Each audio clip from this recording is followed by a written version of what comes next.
Nous sommes présentement à Kayar, qui représente le 3e port de pêche au Sénégal, avec une population d'environ 20 000 habitants, dont 51% de femmes.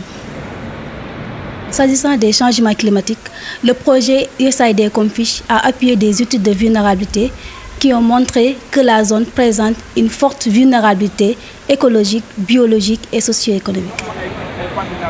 Au plan écologique et biologique, cette vulnérabilité se manifeste par une dégradation des écosystèmes et habitats marins, dont la fosse de Kayar, l'érosion côtière avec l'élévation du niveau de la mer qui devient de plus en plus manifeste à Kayar, la raréfaction des ressources halieutiques, la perturbation du cycle biologique des espèces et la modification des phénomènes de voling qui font que les espèces ont tendance à migrer de plus en plus vers le nord. Cette situation a des impacts sur la pêche et les activités connexes à travers la diminution des captures, entraînant une perte de revenus au niveau des acteurs, d'une part, et d'autre part, une migration des pêcheurs vers des zones de plus en plus lointaines avec des risques d'accidents en mer.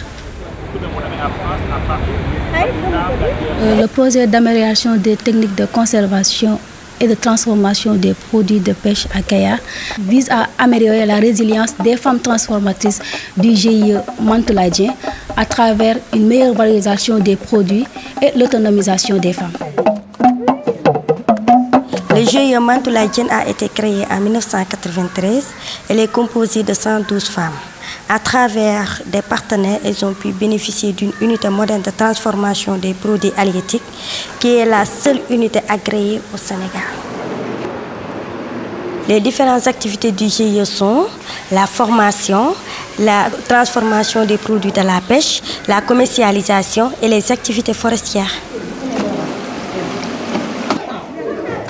Le GIE utilise plusieurs techniques de transformation, notamment le braisé séché, le salé séché, le fumé séché et le fermenté séché.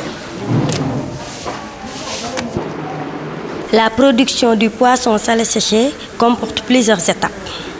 Les femmes réceptionnent d'abord le produit, elles font le triage, le lavage, le pesage. Ensuite, elles font l'éviscération, l'étêtage et la saumure.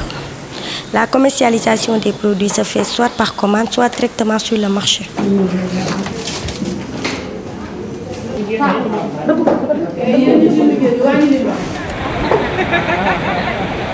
L'aire marine protégée de Kayar a un mode de gouvernance spécifique. Ici, le mode de gestion privilégié est le type de gestion communautaire où la cogestion est de rigueur. Ici, nous avons beaucoup de partenariats que nous avons liés avec les communautés. Et c'est ces communautés-là qui s'engagent à gérer l'AMP.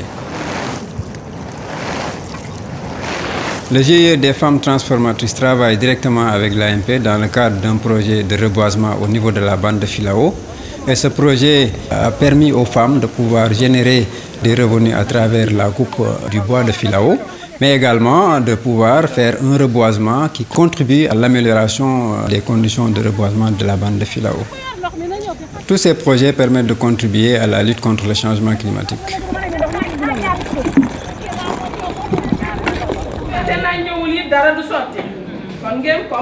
Les femmes ont bénéficié des modules de formation thématiques comme les changements climatiques, le leadership et aussi l'hygiène et la qualité.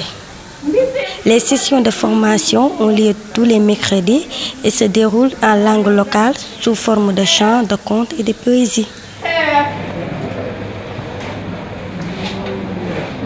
Plusieurs options d'adaptation peuvent être développées à Kayar, notamment dans la diversification des activités génératrices de revenus pour les acteurs à travers l'aquaculture marine, la pisciculture, l'amélioration des moyens de production de base des acteurs, l'assurance pêche pour les pêcheurs, et pour les femmes transformatrices, l'appui en énergie propre telles que les fours solaires, les accessoires solaires et l'utilisation également d'autres sources d'énergie telles que le biogaz.